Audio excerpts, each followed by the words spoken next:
আৰু এটা বস্তু লক্ষ্য কৰিছে নে তেখেতক দেখিলে মোৰ এই সাউথ কোৰিয়া নেকি কিবা কিং জম জম তাৰ মানে জম নহয় জম প্ৰমোদ বড়ো জমে হৈছে এতিয়া জম হৈছে জনগণৰ কাৰণে জমে হৈছে প্ৰমোদ বড়ো হৈছে কিং জম মই তোমাক দেখাম তুমি এইটো দেখাবা ফিল্ডত এইটো প্ৰমোদ বড়ো ডাঙৰীয়াই কিমান মিছলিয়া এইবিলাকতো অলৰেডি কোৱা হল আৰু তেওঁ কি কয় ৰাইজৰ আগত কৈ তেওঁ 2 লাখতকে প্ৰায় 2.5 লাখ মানুহক পাট্টা দিয়া বুলি কয় ভূমি সমস্যা সমাধান কৰা বুলি কয় এইটো স্ক্ৰিনশ্বট মাৰি ভিডিঅ'টো দেখাই দিবা এতিয়ালৈকে মানুহ এইটো বৈশুমতি মিছন বৈশুমতি বিটিসি চৰকাৰৰ বৈশুমতি পৰ্টেল ইয়াতে আপোনাৰ সাক এতিয়ালৈকে যিখিনি এপ্লিকেশন আহিছে 1,30,000 এপ্লিকেশন আহিছে তেওঁ 2.5 লাখৰ কথা কয় ঠিক আছে ভালেখিনি ডিসপোজ হৈছে কিন্তু ডিসপোজ মেইনলি হৈছে inheritance did land holding certificate দিয়া এইবিলাক কেছ তেওঁ সমাধান কৰিছে পাট্টা মাত্ৰ এতিয়ালৈকে দিছে সাক আপুনি এটো এলটমেন্ট সাৰ্টিফিকেট টু পেৰিয়ডিক পাট্টা 446 তেওঁৰ পোৰ্টেল মতে প্ৰমোদ বড়ো ডাঙৰীয়াই ডেভেলপ কৰা তেওঁৰ চৰকাৰে ডেভেলপ কৰা পোৰ্টেল মতে এতিয়া এই পৰ্যন্ত মানুহক পাট্টা দিছে 446 মানে 446 টা আৰু তেওঁ 2.5 লাখ মানুহক পাট্টা দিয়া বুলি কয় ভাবি চাকচোন এই মানুহজন কিমান ডাঙৰ মিছলিয়া এই মানুহজনৰ হাতত কিবা সুৰক্ষিত হ'ব জানো যিনে ইমান ডাঙৰ মিছা মাতিব পাৰে ৰাইজৰ আগত তেওঁ সাহস আছে যদি আহক ইউপিপিএল দলৰ সাহস আছে যদি আহি ৰাইজৰ আগত এই সত্য কথাটো কওকচোন তেওঁলোকে আজিৰ তাৰিখত কিমান মানুহক পাট্টা দিছে কিন্তু উচ্ছেদ নোটিছে দিলে তেওঁলোকে তো এইবিলাক হল প্ৰমোদ বড়ো ডাঙৰীয়াৰ মিছাৰ প্ৰমাণ আৰু মিছা কথাৰ ঠেংচুটি এতিয়া আকৌ এটা মিছা কথা দিছে নে ৰাইজক জাতি জনগোষ্ঠীৰ কাৰণে কিবা ভিজন ডকুমেণ্ট হয় ভিজন ডকুমেণ্ট তেওঁ 4.5 বছৰৰ পাছত ভিজন ডকুমেণ্টৰ কিবা প্ৰয়োজন আছে নেকি যদি তোমাৰ ভিজন ডকুমেণ্ট জাতি জনগোষ্ঠীক যদি কিবা কাম কৰাৰ সপোন আছিল তুমি কাৰ্যকালৰ সময়ত কিয় নকৰিলা এই লাষ্ট মোমেণ্টত ভিজন ডকুমেণ্ট বনাই তাৰমানে যাও এইবাৰ এটা এনেকুৱা সুন্দৰ মিছা কথা ৰাইজৰ মাজলৈ আনিছে যে ভিজন ডকুমেণ্টেৰে আমি গোটেই জাতি জনগোষ্ঠীক আপোনাৰ শ্ৰদ্ধা ভিজন ডকুমেণ্টৰ এতিয়া মানে সামাৰি কৰি তেওঁ মাজে মাজে তেওঁৰ ফেচবুক পেজত দিয়ে যে আদিবাসী জনগোষ্ঠীত কিমান সৰু সৰু জনগোষ্ঠী আছে মদাহিত কি আছে এইবিলাক ডকুমেণ্ট মানে কোনোবা জানো এক্সাম দিব যাব এক্সামৰ কোৱেশ্চন এনসাৰ বিলাক তাৰ পৰা উঠাব এইটো কিন্তু মই তেওঁ এজন টিউশন মাষ্টাৰৰ নিচিনা কাম কৰি আছে নহয় ভিজন ডকুমেণ্ট প্ৰমোদ বড়ো ডাঙৰীয়া এতিয়া ওলোৱা নহয় না 2024 চনত এইটো কিহৰ ভিজন ডকুমেণ্ট তেওঁতো 2020 চনতো এটা ভিজন ডকুমেণ্ট ওলাইছিল মানে যেটো ইউপিপিএল দলৰ যেটো নিৰ্বাচনী ইস্তাহাৰ সেই ইস্তাহাৰৰ নামো আছিল ভিজন ডকুমেণ্ট আৰু সেই ভিজন ডকুমেণ্টত 164টা প্ৰতিশ্ৰুতি দিছিল আৰু ফ্ৰন্ট পেজত 8টা প্ৰতিশ্ৰুতি দিছিল ফ্ৰন্ট পেজৰ 8টা প্ৰতিশ্ৰুতিৰ এটা প্ৰতিশ্ৰুতি পালন হোৱা নাই আপুনি চাব পাৰে দেখাব পাৰে আপোনাৰ হেৰি দেখাব স্ক্ৰিনত দেখাই দিব আৰু ভিতৰত 164টা প্ৰতিশ্ৰুতি আছিল 164টা প্ৰতিশ্ৰুতিৰ এটা প্ৰতিশ্ৰুতি পালন কৰিব পৰা নাই যদি সেইখন ভিজন ডকুমেণ্টৰ ৰিপৰ্ট কাৰ্ড ওলাই তেতিয়াহলে ৰিপৰ্ট কাৰ্ডত প্ৰমোদ বড়ো ডাঙৰীয়া এটা ডাঙৰ 0 মাৰ্ক পাব তাৰ পিছত কি কৰিলে আকৌ 2024ত আকৌ এটা অবতৰীয়া বৰষুণৰ দৰে আৰু এটা ভিজন ডকুমেণ্ট লৈ আহিল এই ভিজন ডকুমেণ্টত এতিয়া আকৌ কি কি নতুনকে লিখিছে এতিয়া চৰকাৰ যোৱাৰ সময় আহিল তেওঁ এতিয়া ভিজন ডকুমেণ্ট লিখি কি কৰিব খুজিছে মই হলে এজন মানে মই ৰিসাৰ্চ স্কলাৰ হিচাপে বুজি পোৱা নাই তেওঁৰ হয়তো ভিজন ডকুমেণ্টত মই ৰিসাৰ্চ কৰাৰ সামগ্ৰী কিছুমান পাম কিন্তু জাতি জনগোষ্ঠীৰ উন্নতি বিটিসিৰ ডেভেলপমেন্টৰ কাৰণে যে কিবা তাতে আছে বা কিবা কৰা হল বুলি যদি তেওঁ লিখিব পাৰিছে তেতিয়াহলে সেই ভিজন ডকুমেণ্ট কিবা কামত আহিব তাৰমানে প্ৰমোদ বড়োৱে ভাবি থাকে যে মই কৈ দিলে যদি কামটো হৈ গল হেতেন সেইকাৰণে তেওঁ কল্পনা কৰে যে মই অমুক ৰাস্তাটো সোণেৰে বনাব লাগে তো এইটো লগে লগে ফায়াগুন হৈ গল সুইজাৰলেণ্ড বনাই হৈ গল ফিচিং ফাট ষ্টাইলত গম পাই নাপায় আমাৰ মাননীয় হাগ্ৰামা মহিলা ডাঙৰীয়া বিপিএফ দলে যিবিলাক গেছ হাউচ 2 কোটিত যদি গেছ হাউচটো নিৰ্মাণ কৰিছিল এতিয়া প্ৰমোদ বড়ো ডাঙৰীয়া 7 কোটি 8 কোটি টকা ৰিপেয়াৰিঙৰ কাৰণে ধৰিছে কি আচৰিত কথা যিটো ঘৰ হাগ্ৰামা মহিলা ডাঙৰীয়া 3 কোটি টকা নিৰ্মাণ কৰিছিল বনাইছে ডাইৰেক্ট হয় ইকা বালা ৰডেৰে বনাইছিল এতিয়া প্ৰমোদ বড়ো ডাঙৰীয়াই সেইটো ঘৰ ৰিপেয়াৰিং কালাৰিং কৰিব কৰবাত যদি খিৰকি বেয়া হৈছে সেইটো চেঞ্জ কৰিব তাৰ নামত আকৌ সেইটো গেছ হাউচ ৰিপেয়াৰিঙৰ কাৰণে 8 কোটি 9 কোটি টকা পৰে আমি এটা চাব বৰ উৎফুল্লিত হৈ আছো যদি ৰাইজে আমাক এটা শাসনভাৰ দিয়ে আমি এই 8-9 কোটিৰে ৰিপেয়াৰিং কৰা ঘৰবিলাক চাম তাত কিবা সোণৰ নে হীৰাৰ গজাল মাৰিছে এই ইটাবিলাক সোণৰ নেকি যেন মোৰ অনুভৱ হৈছে দেই কাৰণ 3 কোটিতে নিৰ্মাণ কৰা হাগ্ৰামা মহিলা ডাঙৰীয়া ঘৰটো এতিয়া 8 কোটি 9 কোটি দিয়ে আজি প্ৰমোদ বৰা ডাঙৰীয়া ৰিপেয়াৰিং কৰিছে এক খণ্ডেজনক আচলতে দেই এইটো ৰাইজে যদি আশীৰ্বাদ কৰে আমি এবাৰ হলেও চাম কিন্তু যোৱা 4 বছৰত কিন্তু প্ৰমোদ বৰা ডাঙৰীয়া ৰিপেয়াৰিং আৰু ৰিনোভেশ্যনত মাষ্টাৰ কিন্তু তেওঁ একচুৱেলি ৰিপেয়াৰিং আৰু ৰিনোভেশ্যন মাষ্টাৰ এদিন তেওঁ কৈ আছে যে তেওঁ বিটিসি অঞ্চলত 1300খন স্কুল ৰিপেয়াৰ কৰিছে বুজিছে মানে নতুনকে বনোৱা নাই এটা বনোৱাও হিচাপ দিব নোৱাৰে কিন্তু ৰিপেয়াৰিঙৰ হিচাপ দিয়ে 1300খন 1300 স্কুল ৰিপেয়াৰিং কৰিছে এই স্কুলবিলাক কোনে বনোৱা আছিল তেতিয়াহ'লে আগত বনাইছে কোনে বনাইছে আগত আৰু তেওঁ এই মাজতে আৰু এটা হিচাপ দিছে ৰাস্তা কিমান ৰাস্তা ৰিনোভেট কৰিছে ৰাস্তাও কি ৰিনোভেট কৰা বস্তু নেকি বিটিসিত ইমান ৰাস্তা আছে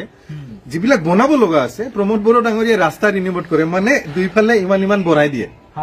মাজত হেতু ৰাস্তাই থাকে দুইফালে ইমান বঢ়ায় সম্ভৱতঃ এটো বিল আৰু প্ৰফিট বেছি হয় নেকি এটো মই অনুমান কৰিছো যে এই কামটোত এটা ৰাস্তা নতুনকে বনালে যিমান লাভ হয় তাতকে সম্ভৱতঃ ৰিপেয়াৰ কৰিলে বেছি লাভ হয় এই কাৰণে প্ৰমোদ বৰা ডাঙৰীয়া ৰাস্তা যিমান বনাইছে তেওঁৰ হিচাপ উলাক না তেওঁৰ হিচাপ উলালে গম পাব ৰাস্তা যিমান বনাইছে তাতকে 4 গুণ 5 গুণ 10 গুণ বেছি ৰাস্তা তেওঁ ৰিপেয়াৰহে কৰিছে বিল্ডিং তেওঁ স্কুল ঘৰ এটাও বনাব পৰা নাই কিন্তু 1300খন স্কুল তেওঁ ৰিপেয়াৰ কৰিছে গতিকে প্ৰমোদ বৰা ডাঙৰীয়াৰ কামবিলাক এনেকুৱা বুজিছে ৰাইজে বিলাক বুজিবলৈ বাকি নাই সব আসলতে আলোচনা কৰি থাকিলে বহুত কথা ওলাব মই যেটো বুজি পাইছো মই যদি 1 ঘণ্টামান যদি এনেকে আলোচনা কৰো হেক নহয় 1 ঘণ্টাত কেনেকে হেক হ'ব 160টা প্ৰতিশ্ৰুতি আৰু তাৰ পিছত আৰু প্ৰমোদ বৰা ডাঙৰীয়া বুৰঞ্জী লিপিবদ্ধ হ'ব লাগে আচলতে যে ভাৰতবৰ্ষৰ এজন নিচলোৱা ব্যক্তি আছে যদি সেইজনে হৈছে প্ৰমোদ বৰা ডাঙৰীয়া বিটিসিৰ ৰাইজে এখন বুৰঞ্জী লিখিব লাগে আৰু বুৰঞ্জীত স্থান দিব লাগে মিছা কোৱা ব্যক্তিটো প্ৰমোদ বৰা ডাঙৰীয়া মিছা কথাৰ চৰ্দাৰ বুৰঞ্জীত স্থান দিব লাগে মই অনুৰোধ কৰিছো বিটিসিৰ ৰাইজৰ যে মিছা কথাৰ চৰ্দাৰ মিছা কথাৰ ভঁৰাল প্ৰমোদ বৰা ডাঙৰীয়া বুৰঞ্জীত লিখি তেওঁৰ নামটো লিখি থৈ যাব লাগে আৰু ভৱিষ্যত প্ৰজন্মই জানক যে বিটিসিৰ ছাত্ৰ নেতাৰ পৰা আহি ৰাজনীতি পথাৰখনত আহি অকল মিছা কথা কৈহে ৰাইজক ঠগাইছিল এই কথা পাছৰ মানুহবিলাকেও বুজি পায় গতিকে অনুৰোধ কৰিছো মই তো প্ৰিয় বন্ধুসকল মই আৰু কি কম মই এটা কথাই কম যে তেখেত আচলতে দখল কৰা মানুহ বেদখল দিয়া মানুহ এবিপিএল দলটো ইউজি ব্ৰহ্ম ডাঙৰীয়াই চলাই আছিলে খুব ধুনীয়াকে চলাই আছিলে তেখেতক লেং মাৰি দি পেলাই আহি পেলাই গাদীত বহিল মানে চিয়াৰত বহিল এতিয়া বিটিসিৰ চিফ হল হৈ পেলাই আকৌ তেওঁ কি কৰিছে হাগ্ৰামা মহিলাৰ দৰে বনাই থৈ যোৱা যিটো মানে বিটিসি পৰিষদ তাত বহি তাত বুলি বেচাৰে চাও নাখায় মানে বিশ্বাসত ল'ব পৰা নাই যে নিজৰ কৰ্মচাৰীক বিশ্বাস কৰিব নোৱাৰে কৰ্মচাৰীয়ে যাক মানে এইটো নিৰ্ভৰযোগ্য বুলি নাভাবে সেইজন মানুহক ৰাইজে কেনেকে ভাবিব গতিকে এইবিলাক বহুত প্ৰশ্ন স্পীড ব্ৰেকাৰ ছাৰে এটা কথা কয় যে তেওঁ স্পীড ব্ৰেকাৰ বনাইছে মই এইটো এনালাইচিছ এনেকে যে বিটিসিৰ আছে উন্নয়নৰ স্পীড ব্ৰেকাৰ চেন্ট্ৰেলৰ পৰা পইচা অনাৰ ক্ষেত্ৰত তেওঁ স্পীড ব্ৰেকাৰ সব দেশতে প্ৰমোদ বৰা ডাঙৰীয়া বিটিসিৰ ৰাইজক জমৰ যাতনা ভুগাইছে আচলতে দেই জমৰ যাতনা ভুগাইছে মই আপোনালোকৰ জৰিয়তে লাষ্ট কুৱেশ্যনটোত অনুৰোধ কৰি যাব বিচাৰিছো যে ৰাইজে একেবাৰে সৰ্বগ্ৰস্ত হৈ থকাই নহয় বিটিসি মানে ইউপিপিএলৰ কাৰ্যকৰ্তাসকলেও আজিকালি মানে সিদ্ধান্তবিলাক সলনি কৰিছে মই অনুৰোধ কৰিছো আপোনালোকৰ জৰিয়তে যে যিসকল ইউপিপিএলৰ কাৰ্যকৰ্তা ইতিমধ্যে বিটিএফত যোগদান কৰিম বুলি বুবা কৰি আছে ভাবি আছে মই অনুৰোধ কৰিছো আপোনালোক আহক আপোনালোকক আমি আঁকোৱালি ল'ম আকৌ পুনৰ আমি বিটিসিখনৰ শান্তি প্ৰতিষ্ঠা কৰি আমি উন্নয়নৰ ধাৰা বঢ়াই দিম আপোনালোকে আমাৰ লগত সহযোগ কৰক লাষ্ট মোৰ অনুৰোধ এইটোৱে শেষ মানে ব্ৰিং বেক বিটিসি হ'ব লাগে প্ৰমোদ বৰা ডাঙৰীয়া বিটিআৰ নামৰ এটা প্ৰপেগেণ্ডা কৰি ফেলে সমগ্ৰ জাতি জনগোষ্ঠী অঞ্চলটোক মানে এটা ভুল পথে পৰিচালিত কৰি আছে বিটিআৰ বুলি কোনো ধৰণৰ কনষ্টিটিউচনেল হোৱা নাই আৰু যিটো কাউন্সিল আৰু যিটো অটনমি আমাৰ এৰিয়াত আছে যিবিলাক বলিদানৰ কথা আছে গোটেইখিনি যদি আমি পৰ্যবেক্ষণ কৰোঁ তেতিয়াহ'লে ব্ৰিং বেক বিটিসি হ'ব লাগে পুনৰ পূৰ্বৰ বিটিসি যিটো শক্তিশালী বিটিসি অটনমাছ বিটিসি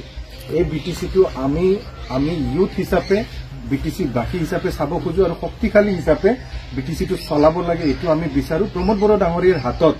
বিটিসি একেবাৰে সুৰক্ষিত নহয় সেইকাৰণে আমি স্লোগান দিছো সেভ বিটিসি আৰু আমাৰ এটা স্লোগান চলে প্ৰমোদ বড়ো হটাও বিটিসি বাঁচাও এই স্লোগানটো এই কাৰণে কওঁ কাৰণ যেটো বিটিসিৰ যেটো মানে ৰেখা আমাৰ হাগ্ৰামা মহিলাৰী ডাঙৰীয়াই যেটো ৰেখাচিত্ৰ বনাইছিল অটোনমাস আৰু ইমান জলাঞ্জলি দি ইমান ত্যাগৰ বিনিময়ত আমি এটা অঞ্চল পাইছিলো যি অঞ্চলত 40টা ডিপাৰ্টমেণ্ট ট্ৰেন্সফাৰ কৰা হৈছিল সাংবিধানিক ভাবে সকলো জাতি জনগোষ্ঠী সুৰক্ষিত কৰা হৈছিল এই অঞ্চলটোৰ লগত প্ৰমোদ বড়ো ডাঙৰীয়াই খেলা কৰিছে সাংবিধানিক শক্তিবিলাক কিদৰে ডাইলুট কৰিব পাৰি ডাইলুট কৰাৰ সম্পূৰ্ণ প্ৰয়াস তেওঁ কৰিছে একমাত্ৰ নিজৰ কুৰ্চীখন বচাই ৰখাৰ স্বাৰ্থত এইবিলাক শেষ হ'ব লাগে save BTC bring back BTC আৰু পিসফুল বিটিসি আমাৰ কৰিব লাগে প্ৰমোদ বড়ো ডাঙৰীয়া এটো যদি আপোনাৰ অলপমান ক'ব লগা বিষয় প্ৰমোদ বড়ো ডাঙৰীয়াই যি শান্তিৰ যি স্লোগান দি আছে সম্পূৰ্ণৰূপে ভুৱা ইমানেই ডাঙৰ ভুৱা যিটো তেওঁ 446 জন মানুহক পাট্টা প্ৰদান কৰি 2.5 লাখ মানুহক পাট্টা প্ৰদান কৰাটো যি ধৰণৰ মিছা ঘৰে ঘৰে চাকৰি দিম বুলি কোৱাটো যিমান ডাঙৰ মিছা যি ধৰণৰ মিছা একে ধৰণৰ মিছাইটো হল শান্তি প্ৰতিষ্ঠা কৰাৰ যিটো মিছা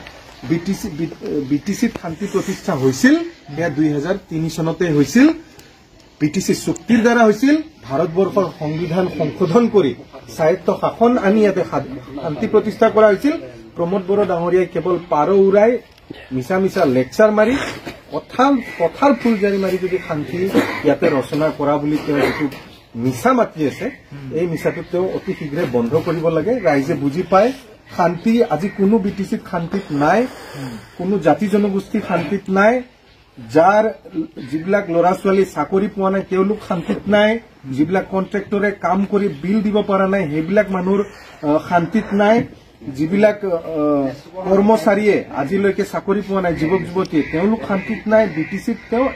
প্ৰমোদ বড়ো ডাঙৰীয়াই অশান্তিৰহে পৰিৱেশ সৃষ্টি কৰিছে গতিকে প্ৰমোদ বড়ো ডাঙৰীয়াই যিটো শান্তিৰ কথা কৈ আছে এইটো সম্পূৰ্ণৰূপে মিছা আৰু কেৱল কথাৰ